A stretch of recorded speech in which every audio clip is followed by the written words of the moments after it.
Hey everyone, how you doing today? Thought I'd show you the start of a new project, and I've been talking about this for a little while. I wanted to build an asymmetrical carrier, and this is my second attempt.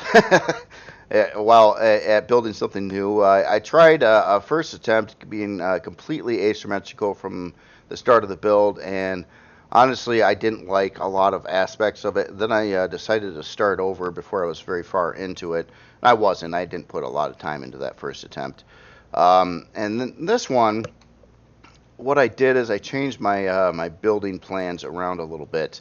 I first started basically doing kind of like line art with blocks, I guess you could say, like from a top-down view to lay out the shape of the flight deck, and of course to accommodate for a control tower on one side of that flight deck as well.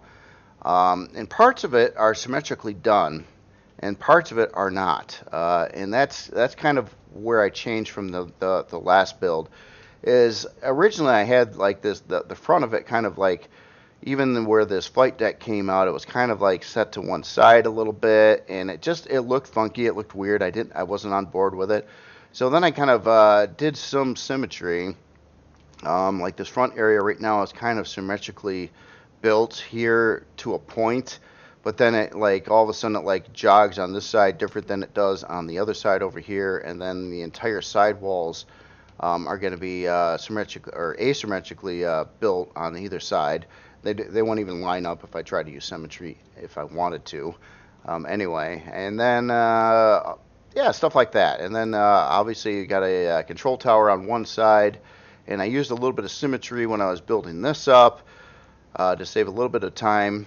But I had to move the symmetry line over to this area, stuff like that. And then I also lined up two like uh, big like runways here. So there's two runways that kind of go throughout the length of the ship out to the back over here, and they're actually centered to the front of the ship, but obviously like this side is different than this side and stuff like that. So it's kind of a combination. It's going to be there's going to be a lot of asymmetrical aspects to this, but it's not going to be completely asymmetrical. The interior by and large will be very asymmetrical, and the side walls, but the front and the back are going to be a little bit more symmetrical than the other parts of the ship. And I think that is the element I was kind of missing when I was trying to do it the first time. I was trying a little too much asymmetrical stuff, and it was just looking just strange, just kind of a strange look. Like I really wasn't on board with it. But keeping some symmetry mixed with asymmetry, I think, was the best plan actually to pull off what I was trying to do here. And that's just where I'm at right now, and it doesn't seem like much, and I got a long, long ways to go. But I'm just trying to get like the general framework done, trying to figure out how do I want this to look, what are the sizes, dimensions, the general shape of it, and then I got to do a lot of filling in of blocks, which I'm going to do in a different method, kind of a line printing method, where each side's going to be built up individually from the other side, and I'll try to like tie them together, but they'll be different, but kind of look like they should work together. Hopefully, well, that is the plan at least. As in size too, it is a little bit bigger than the Persis CV2 carrier, which is a little bit bigger than the Persis CV3 carrier. You'll notice from looking at the top view, it is longer and it's also wider than the other carrier. But I think right now, at least, this kind of after I did some more cutting and pasting things and stretching and changing the lines and stuff like that. And I came up with this, and so far this is what I like the best. I think the length looks appropriate to the height and the width and stuff like that. And I was just trying to get those dimensions worked out before I really started getting in and doing any more detailed work and stuff like that. Now, one other element on this carrier that I'm using too, and I do this, I've been kind of adopted doing this on a lot of, especially larger builds that aren't extremely combat focused, is I will, so often I'm using different angle sets. This is one, angle set over here, and a different one over here, and a different one there, and a different one over here. But every angle set has that smallest block, that smallest wedge block that's going to fit in there. So I build up all the angle sets with steel blocks, except for the smallest piece, and then later on, I've been putting in those smallest pieces with carbon substrate, and it's basically just trying to keep the weight down, but also you have like a solid steel wall between you and the outside, or the inside and the outside world as well. But by doing this little trick here with a different material, essentially on a creation this size, that's going to translate to probably a couple thousand blocks that could be carbon substrate instead of steel. Again, probably not the best idea if you had a really focused combat creation, but this is going to be a carrier. It's going to have weaponry on it, but it's mostly for defending against drone attacks and things like that. So it's going to hopefully fill the role of a carrier. I also plan on it's going to accommodate for newer Reforged Eden parts. I would like to experiment with that new elevator as well, and also have places for shield parts and all that fun stuff that my other carriers do not have, because, well, when they were built, those parts just weren't in the game. So couldn't accommodate for any of that stuff, and trying to refit older carriers now, kind of a pain in the butt. It's a lot of work, and especially if the interiors weren't set up for those really large parts that you kind of want to have the option to put in now. So expected size class on this, probably somewhere around 14 to 16. I would take a ballpark guess. Again, this is a 10. This one's bigger. It's going to be more size classes. So I don't think it's going to be extreme.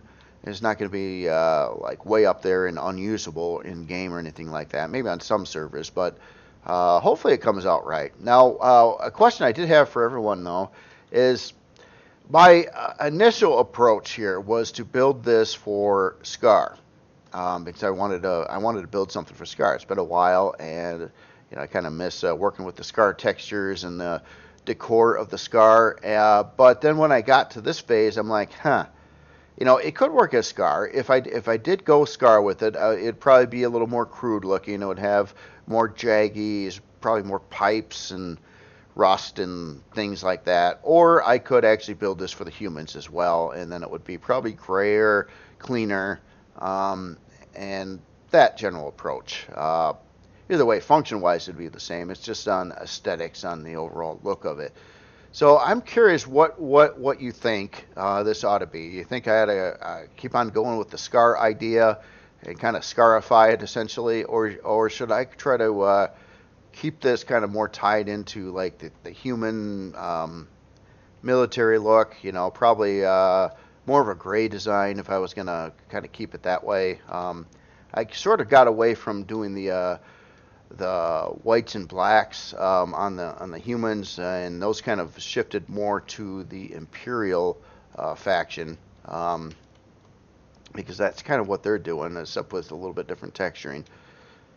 So I don't know. I just I'm always thinking about this stuff, and always trying to come up with neat designs. And I wanted a cool looking sci-fi looking carrier that looks like it could actually float, but also look like a spaceship at the same time. So I'll have to figure out the thruster arrangements and stuff, and that's going to be the next big thing, is really trying to figure out how much thrust do I want it to have and where. Now, a carrier like this, too, if I'm not putting a lot of CPU cost into huge amounts of weaponry, and I don't really want any fixed weaponry or launchers or something like that on this, because, it's a carrier, it's not a battleship. So I might have CPU available for other things, too, and a lot of storage, maybe a lot of lift thrust and forward thrust might be a good plan for this. I thought about modules as well, but it's not big enough really to do like the Helios modules. Now, like the Helios modules, I made those are really big modules. I noticed like other authors' module systems tend to all be smaller than the Helios ones, and there's good reason for that, because the Helios ones are quite large. I mean, they're like, even the Janus, which is also a Helios module, is a full-fledged, fairly roomy starter CV. And that's just one module, and that's really hard to fit that in most creations, unless it's a really big, like Helios type carrier that's a great big platform kind of thing. This has elements of that, but it's not really trying to be that either. So I don't know. I got some debates. If you even need the modules. If I did do a module for this, it would almost I'd have to almost create like a newer, smaller module setup somewhere. But if the ship itself had it's got a lot of space in it. It will have quite a lot of room. Obviously, a lot of that's going to be used for hangar, but I'm sure I could accommodate a decent sized farm, as well as a lot of storage and production and that kind of thing in here too. One last debate I've been thinking about too is a feature. I don't know if I want to try it or not. I might try it, but to have some method to get something from the hangar up to the flight deck, either like those big ramps or something like that. Typically speaking, though, pros and cons to that. Pros, it's pretty cool. I've seen it on some other creations. Um, Cons is it does take up a lot of room to put those kind of mechanisms in the ship. And con number two, it's like, what would you really want to move to the flight deck from the hangar? If you got HVs parked in the hangar, is there any point on bringing them to the flight deck at all? I mean, why would you want them on the flight deck? I mean, what are you going to do with them on the flight deck?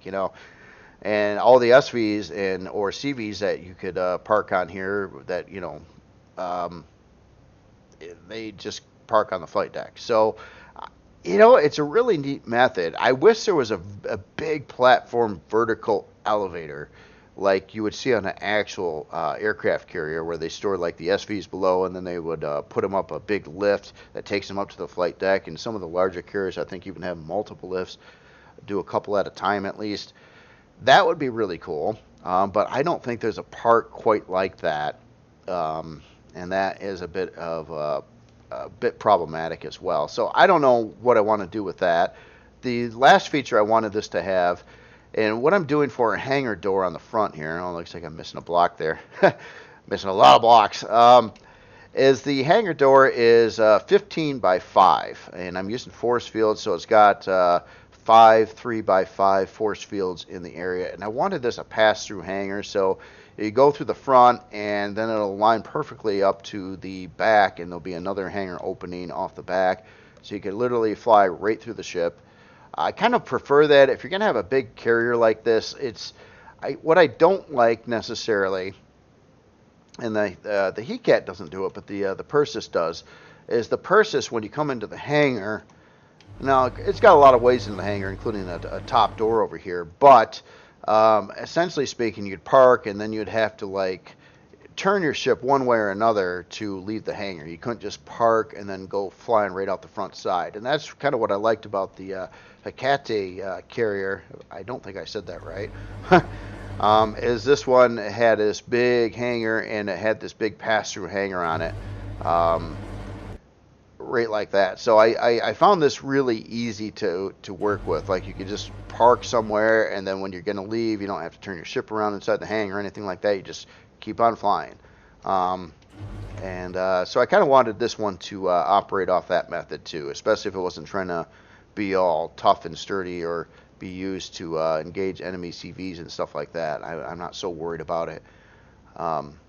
But anyway, I just wanted to show you that, and I'm always looking for ideas, opinions, which direction should I go. I guess the biggest thing right now is should it be Skaar or should it be human?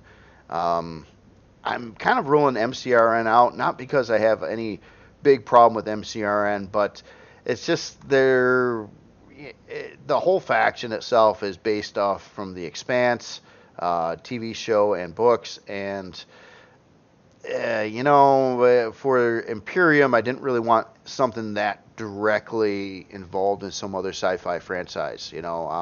Even some of the other ones I do, they're kind of all over the board where there wouldn't be any like problems having those in a game or something like that. But if I went with just MCRN, that's pretty specific. It's I kind of worry about that, and not to mention in a lot of areas too. Lighting's bad, and the darker tones that the MCRNs used don't necessarily look great in a lot of different environments where the lighter shades tend to pop a little bit better now. So that's one of the aspects. It depends where you are though in the game. I mean, anyway, I'll shut up and uh, read the comments and see what you guys think. And that's about all I got for today. I'm going to try to work on this some more today. I might have an update on this weekend. I was really lacking on videos again this week. So I know Thursday is the first time I'm putting a video out this week. But yeah, I took a couple days off. I really did. I needed it. I was kind of after getting the tank out and all that stuff. I was just like I started like fumbling around with blocks a little bit, and I'm like, oh, I'm totally not in the mood to do this. And when I'm not in the mood to do something, I just kind of learned from experience that don't try to push it too much. Just chill out for a little bit. Your mind will start thinking about future things, then you kind of get yourself more excited again. And then when you do it, it'll probably come out a whole lot better than if you're trying to force yourself to do something. And that's you know that's how it goes. Anyway, you all have yourself a great day. I'll talk to you later.